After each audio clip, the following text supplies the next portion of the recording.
Os mercados de carbono existem já há bastante tempo, eu acho que desde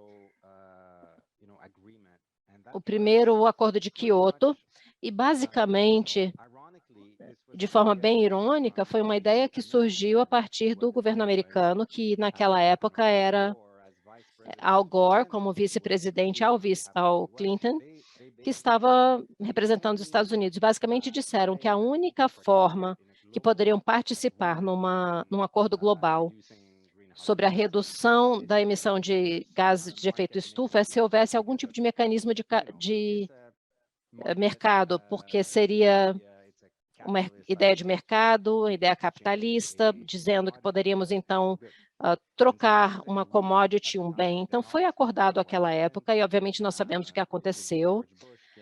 George Bush assumiu o governo, eles nunca assinaram o Acordo de Quioto e o mundo, basicamente, ficou aí encrencado com esse mercado imperfeito que,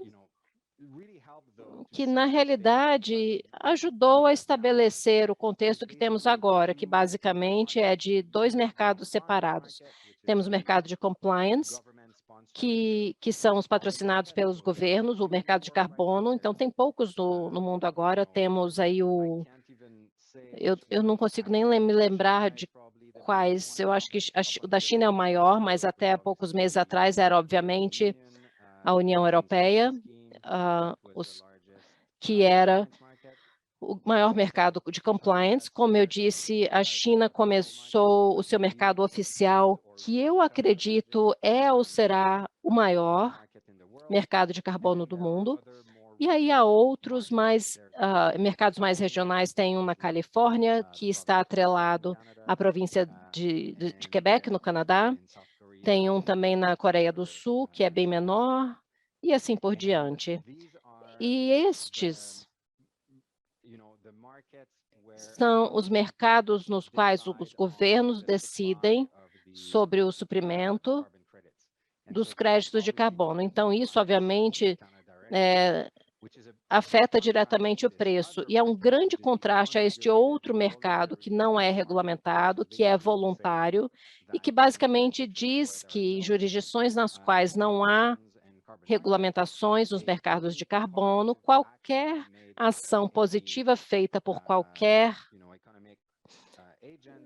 agente econômico pode fazer com que obtenham certificações para reduções e aí então vendem no mercado voluntário aquela tonelada de dióxido de carbono e até muito recentemente este era um mercado bem lento, não regulamentado, com grande variação de qualidade nos créditos, mas aí nós vimos, chegando à COP26, a reunião do COP26, que houve tanto compromisso de emissão zero de corporações, de empresas, que em suas mentes, a única forma através da qual poderiam fazer isso rápida seria fazendo o offset de suas emissões, comprando créditos de carbono no mercado voluntário. Então, nós vimos aí uma enorme crescente no volume. Com isso, também uma crescente de preços, que subiram em múltiplas vezes, dependendo da qualidade do crédito de carbono.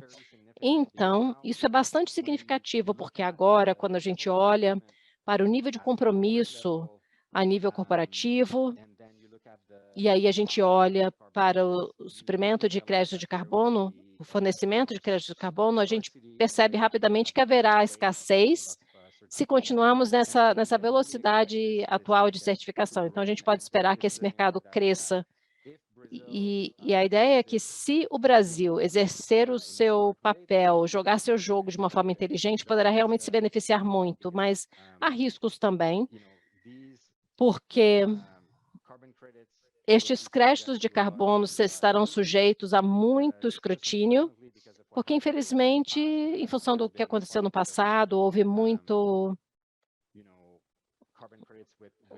créditos de carbono de qualidade questionável, até mesmo na época do Acordo de Quioto, houve vários desses mecanismos de desenvolvimento limpo e créditos correlatos que não eram fortes o bastante em termos de qualidade. Então, é isso que existe no momento com relação a créditos de carbono, mas também temos aí o artigo 6 do Acordo de Paris, que vai além, onde as jurisdições podem fazer negócios com países em desenvolvimento e, basicamente, fazer uma troca de créditos. Então, por exemplo, a Suíça fez um acordo, acho que foi com o Equador, Fábio, ou foi com o Peru?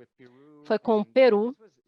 E isso, eles estavam prevendo aí o que aconteceu na COP26. Eles assumiram o risco, mas até antes desse artigo 6 ser acordado, eles fizeram esse acordo com eles. Então, o Peru acordou em enviar alguns milhões de toneladas em troca de investimentos, basicamente dinheiro, e outras coisas que o país precisava. Então, eu acho que isso abre um novo mundo em termos de criatividade.